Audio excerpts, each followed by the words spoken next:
Welcome. Allow me to introduce myself. I am Emiliano Pizarro, and today I'm going to give you an overview of my action research project, Coping with Speaking Anxiety in 10th graders. First, I'd like you to look at this image for a few seconds. Let's say 5 seconds.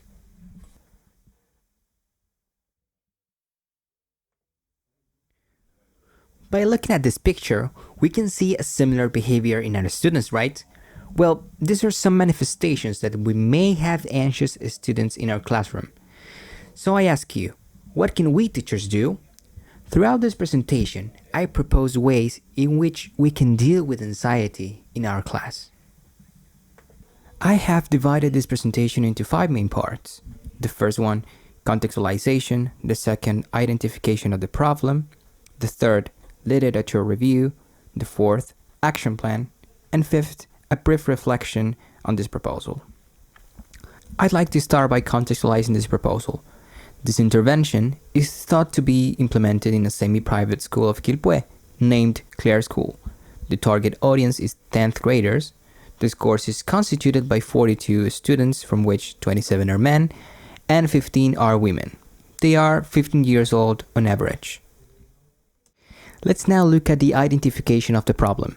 The historical data of action research works from the initial language teaching education program at PUCB helped me to realize that from 2016 to 2019, a lot of teachers were concerned about issues and a lack of speaking in the EFL Chilean classrooms. This made me think that this could be potentially caused by foreign language anxiety. So, this action research proposal seeks to reduce anxiety levels of 10th graders at Clare School during the preparation stages of a panel discussion. My guiding question in this proposal is, to what extent the following 5 techniques will help students to cope with their anxiety in the preparation stages of a panel discussion? Now, we'll move on to the literature review.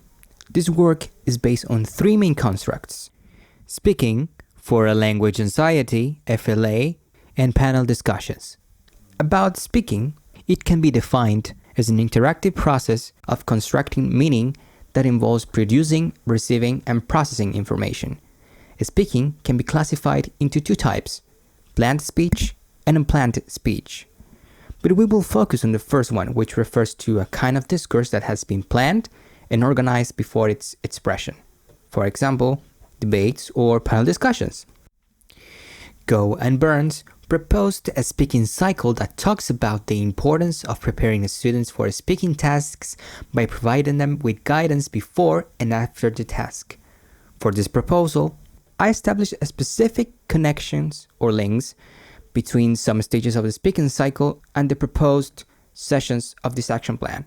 But to better adjust the proposal to the context, speaking is going to be addressed as a recursive process, because the stages of the cycle do not follow an order and can be present in multiple sessions within the action plan, as seen in the chart below.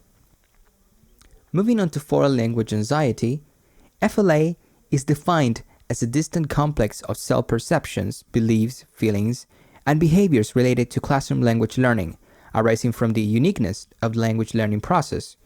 For this action plan, I identified 3 categories of anxiety triggers.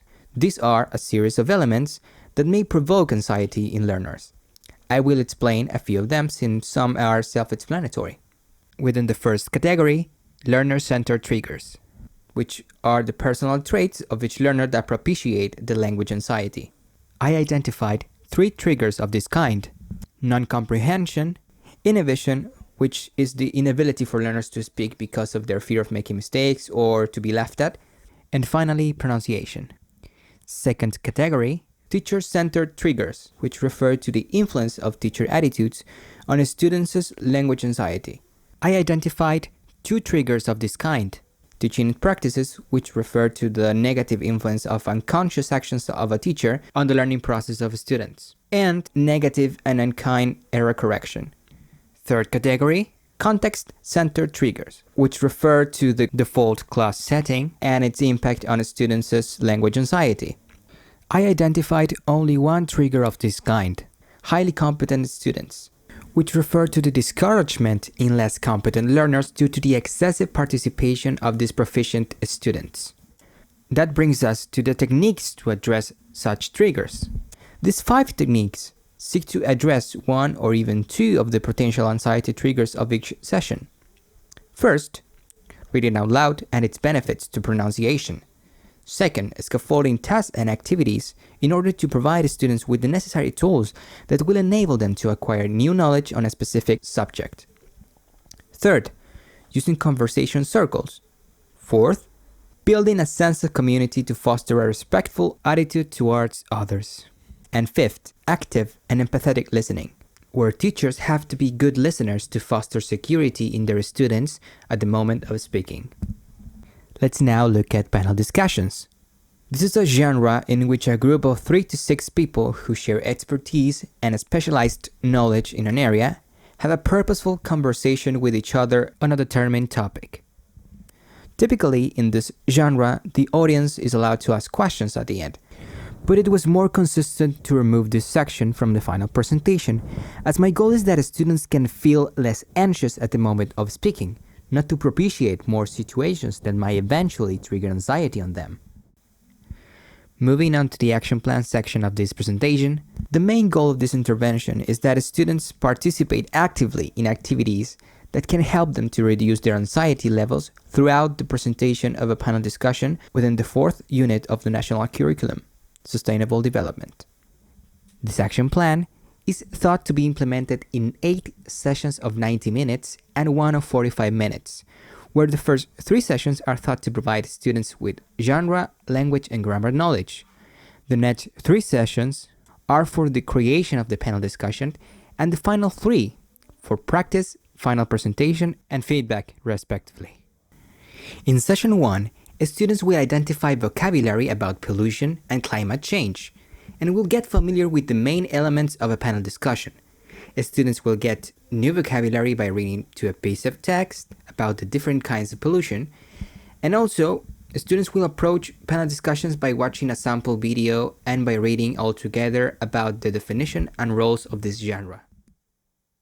As for the sample materials, they are mostly worksheets, such as session 1, where there is a connection between scaffolding and stage 1 of the speaking cycle. The speaking cycle suggests to scaffold the whole process by modeling the ultimate task, as seen in the climate change section, where students familiarize themselves with the outcomes of the panel discussion. By modeling, students will know what is expected of them, so they will tend to feel more comfortable when engaging in this task. Also, in the reading activity, we can see a connection with the stage 2, as the students are provided with input, in this case, vocabulary about the types of pollution, that will be valuable for further planning on their speech. It is important to mention that they will reinforce the new vocabulary in the following activities. Going forward to the data collection instruments, for the data to be trustworthy, 2 instruments will be used to assess the efficacy of this intervention. The assessment rubric for the panel discussion, which provides a detailed description of a student's performance within the 8 criteria displayed in the image, and an adapted version of the Foreign Language Classroom Anxiety Scale, known as the FLCAS. This instrument features 22 5-point Likert scale statements that will be used in session 1, 5, and 9 for measuring the efficacy of the 5 techniques. To sum up, this proposal has certain elements that contribute to their feasibility in a real context. For instance, there are friendly techniques that may be implemented when having a different outcome, as scaffolding is considered as the key element to the whole process. This means that it can be easily translated to any kind of speaking project or assessment. Nevertheless, it is important to bear in mind that panel discussions might be a tough genre for an education reality that is used to oral presentations, and let's assume there are instances for speaking in such contexts. I believe they are difficult because they require center proficiency that can be very challenging to find in less competent class. Needless to say, that this action plan is in its initial stages, so it may change in order to fit the variety of context of the Chilean education reality. Thanks for your attention.